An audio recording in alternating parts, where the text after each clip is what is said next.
Alrighty then. Alrighty then.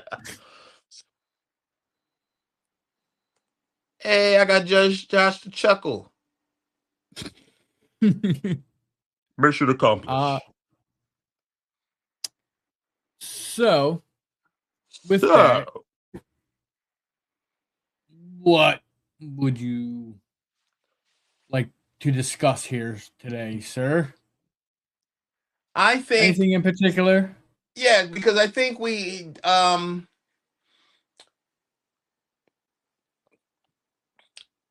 I I want to talk about a couple things, but you touched it, and it kind of, I guess you would say, upset me a little bit. The salary cap. The salary cap, I think, is a good topic to talk about. I think every sport needs the salary cap, as well as the CBA in every sport, and to have a true representative to not only look out for the players, but also look well for the business too.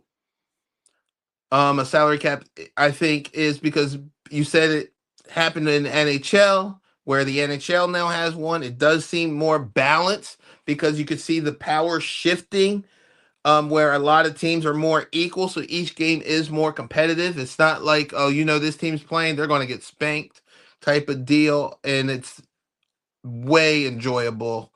Um, I like to add on that. So, yeah.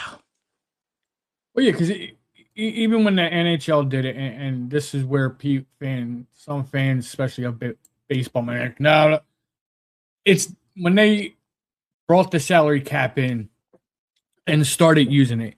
It wasn't like, okay, and I'm just using numbers. We'll say 100 million. I'm just going to use an easy number. Was the cap? It wasn't like, okay, the first year you got to get your team under 100 mil. It was like, okay, this, but we know you already have this much cap. You have this many years to start working it these contracts out and get them to it. It's not something that changes the very next year. You start implementing new rules that they can't sign nobody else till they get their contracts under and stuff. Because that's what happened in hockey was they had rules with new contracts and signings of like how it worked that worked under the new how the cap was going to be. But they gave the teams a couple years to get their teams back to being able to get under the cap, so it wasn't just like, oh crap, now I have to let all these players go or whatever, and da-da-da.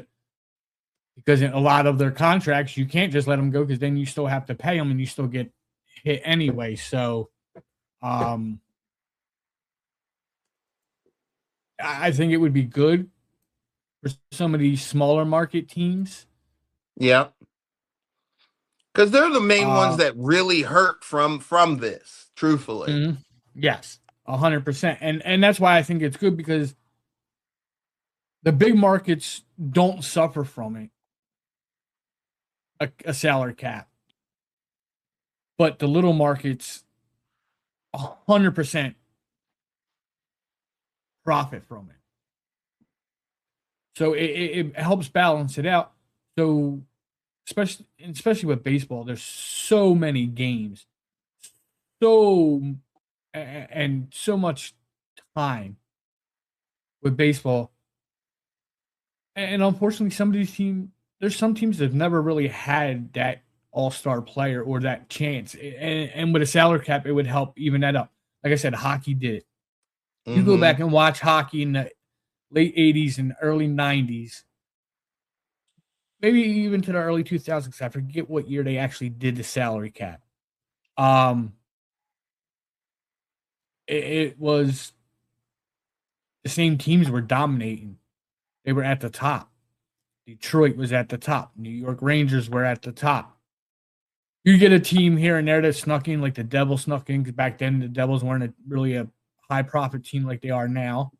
Was the Colorado Avalanche when they later changed from the Nordiques from Quebec?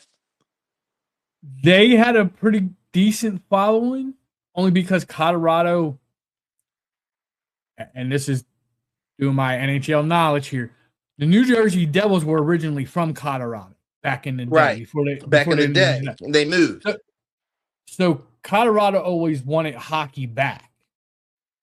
So that's why that was such a good move for them. So yeah, they had a pretty good following. They weren't, I don't know if their market was high the first year, but I think what helped them though was they had some of the top players in the league at the time come to their team. They had Joe Sakic, Peter Forsberg, Patrick Waugh.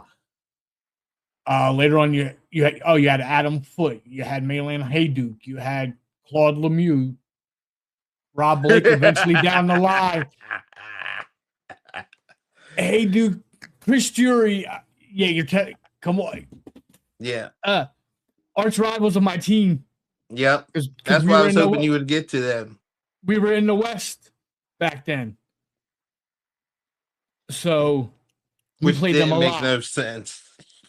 No, because it's funny because the Detroit back in the day was originally in the East. Yeah. Then some reason split it. And then for some reason in the late 80s, I believe, they moved them to the West.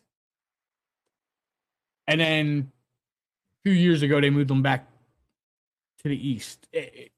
But if you look at the NHL, the East and West makes no sense for their stuff.